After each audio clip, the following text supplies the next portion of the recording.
झारखंड विधानसभा चुनाव में 13 और 20 नवंबर को वोट डाले जाएंगे। 23 नवंबर को साफ हो जाएगा कि झारखंड में किसकी सरकार बनेगी। सवाल है कि क्या बीजेपी का सत्ता से वनवास खत्म होगा या फिर इंडिया गठबंधन लगातार दूसरी बार सरकार बनाने में कामयाब होगा। झारखंड में अब तक हुए विधानसभा चुनाव की बात करें तो अब तक के इतिहास में किसी पार्टी ने झारखंड में लगातार दूसरी बार सरकार नहीं बनाई है।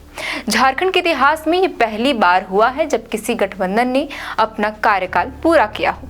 साल 2014 से 2019 तक रघुवर दास के नेतृत्व वाली एनडीए गठबंधन ने 5 साल का कार्यकाल पूरा किया।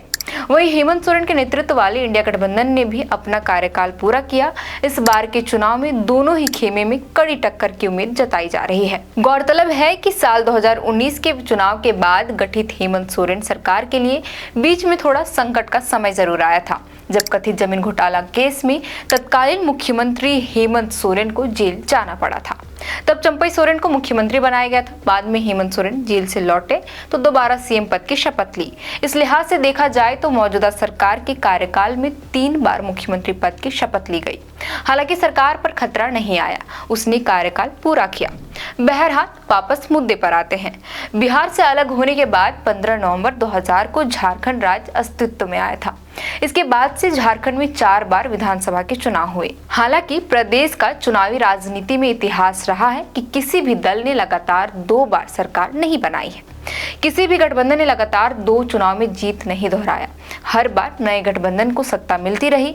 केवल इतना ही नहीं, 2024 से पहले झारखंड में हमेशा त्रिशंकु विधानसभा की स्थिति बनती रही। यही वजह रही कि यहाँ कई बार राष्ट्रपति शासन भी लगा, सरकार बनती रही, गिरती रही, दल समर्थन देकर कुर्सी का पाया खींचते रहे। अलग झारखंड राज्य गठन के बाद 15 नवंबर 2000 को बीजेपी की सरकार बनी।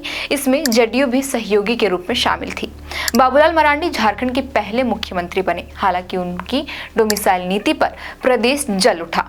17 मार्च 2003 को उनको मुख्यमंत्री पद से इस्तीफा देना पड़ा। 18 मार्च 2003 को अर्जुन मुंडा प्रदेश के दूसरे मुख्यमंत्री बने। 2005 में विधानसभा के चुनाव हुए। बीजेपी केवल 30 सीटें ही जीत पाई। झारखंड मुक्ति मोर्चा ने सरकार बनाने का दावा पेश कर दिया। 2 मार्च 2005 को शिबू सोरेन ने सीएम पद की शपथ ली, लेकिन विधानसभा में बहुमत साबित नहीं कर पाए। 10 दिन के भीतर 12 मार्च 2005 को उन्हें इस्तीफा देना पड़ा। शिबू सोरेन के इस्तीफे के बाद बीजेपी ने सरकार बनाने का दावा पेश किया। 12 मार्च 2005 को अर्जुन मुंडा ने चौथे मुख्यमंत्री के रूप में दूसरी बार शपथ ली। हालांकि 18 महीने बाद 19 सितंबर 2006 को उनको सीएम पद से इस्तीफा देना पड़ा। दरअसल सहयोगी दल गोवा पार्टी, फॉरवर्ड ब्लॉक और निर्दलीय विधायकों ने समर्थन वापस ले लिया। 18 सितंबर 2006 को कांग्रेस और झारखंड मुक्ति मोर्चा के समर्थन वाली सरकार बनी। निर्दलीय विधायक मधु कोड़ा मुख्यमंत्री बने। 23 महीने बाद ये सरकार भी गिर गई। झारखंड मुक्ति मोर्चा ने इस सरकार से समर्थन वापस ले लिया। 28 अगस्त 2008 को मधु कोड़ा ने इस्तीफा दिया। नए मुख्यमंत्री बने शिबू सोरेन। हालांकि 4 महीने ही सत्ता सुख भोग पाए। दरअसल तमाड़ उपचुनाव में उनको राजा पीटर के खिलाफ शिकस्त मिली। इसके बाद राज्य में राष्ट्रपति शासन लगा दिया गया। राष्ट्रपति शासन के अधीन ही 2009 का विधानसभा चुनाव संपन्न हुआ। इस चुनाव में भी किसी भी दल को सरकार बनाने लायक स्पष्ट बहुमत नहीं मिला। 81 विधानसभा सीटों में बीजेपी को 18 पर जीत मिली। इतनी ही सीटें झामुमो ने जीती। कांग्रेस के खाते में 14 सीटें आई। जेवीएम ने 11 सीटों पर जीत दर्ज की। आरजेडी ने 5 सीटें जीती। आईएनडीए 2 और अन्य के खाते में 13 सीटें गई। झारखंड मुक्ति मोर्चा ने सरकार बनाने का दावा पेश किया। शिबू सोरेन 30 दिसंबर 2009 को मुख्यमंत्री बने। हालांकि 4 महीने बाद इस्तीफा देना पड़ा। राज्य में कुछ महीनों के लिए राष्ट्रपति शासन लगा दिया गया। सितंबर 2010 में बीजेपी ने सरकार बनाने का दावा पेश किया।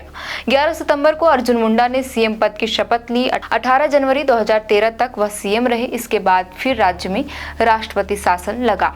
13 जुलाई 2013 को हेमंत सोरेन पहली बार मुख्यमंत्री बने। 2014 के विधानसभा चुनाव में झारखंड मुक्ति मोर्चा हेमंत सोरेन के नेतृत्व में चुनाव में उतरी। बीजेपी और आजसू गठबंधन की सरकार बनी। झामुमो के कुछ विधायक टूटकर बीजेपी में आ गए। रघुवर दास ने मुख्यमंत्री पद की शपथ ली। इस सरकार ने पूरे 5 साल का कार्यकाल पूरा किया। फिर 2019 के विधानसभा चुनाव में झामुमो, कांग्रेस, आरजेडी, माले गठबंधन को स्पष्ट जनादेश मिला। हेमंत सोरेन ने मुख्यमंत्री पद की शपथ ली। इस सरकार ने भी 2019 से 2024 तक अपना कार्यकाल पूरा किया। हालांकि हेमंत सोरेन सरकार पर कई बार संकट के बादल आए। पहली दफा तब जब खनन पट्टा लीज मामले में ऑफिस ऑफ प्रॉफिट के आरोप में बीजेपी की शिकायत पर राज्यपाल ने चुनाव आयोग से कार्रवाई की अनुशंसा की। 25 अगस्त 2022 को खबरें आई कि चुनाव आयोग की चिट्ठी राजभवन आई है। कयास लगे कि इसमें हेमंत सोरेन की विधायकी रद्द करने की अनुशंसा की गई है। आनन फानन में सत्ता पक्ष के विधायकों को पहले लतरातू डैम और फिर छत्तीसगढ़ की राजधानी रायपुर ले जाया गया। ऐसा ही संकट 31 जनवरी 2024 को आया। दरअसल कथित जमीन घोटाला केस में ईडी ने सीएम हेमंत सोरेन को गिरफ्तार किया, उनको जेल भेज दिया गया। तब पहले तो विधायकों को सर्किट हाउस में तकरीबन नजरबंद ही किया गया, फिर सबको हैदराबाद ले जाया गया। विधायकों की गैर मौजूदगी में ही चंपई सोरेन ने सीएम पद की शपथ ली। बाद में बहुमत परीक्षण के लिए बुलाए गए विधानसभा के एक दिवसीय विशेष सत्र में विधायकों को हैदराबाद से वापस लाया गया। चंपई सोरेन 5 महीने तक मुख्यमंत्री पद पर रहे। 28 जून को सुप्रीम कोर्ट से नियमित जमानत मिलने के बाद हेमंत सोरेन जेल से बाहर आ गए। उन्होंने फिर से सीएम पद की शपथ ली। बहरहाल अगले महीने विधानसभा के चुनाव होने हैं। चुनाव के नतीजे 23 नवंबर को आएंगे, जिसके बाद ही तय हो पाएगा कि झारखंड की जनता ने कौन से दल को अगले 5 सालों के लिए राज्य की कमान सौंपी है। आपको क्या लगता है, हमें कमेंट कर जरूर बताएं। फिलहाल के लिए इस वीडियो में इतना ही। आप देख रहे थे दी फोर्थ पिलर और हमारा नाम है श्रेया रतन। बहुत बहुत शुक्रिया।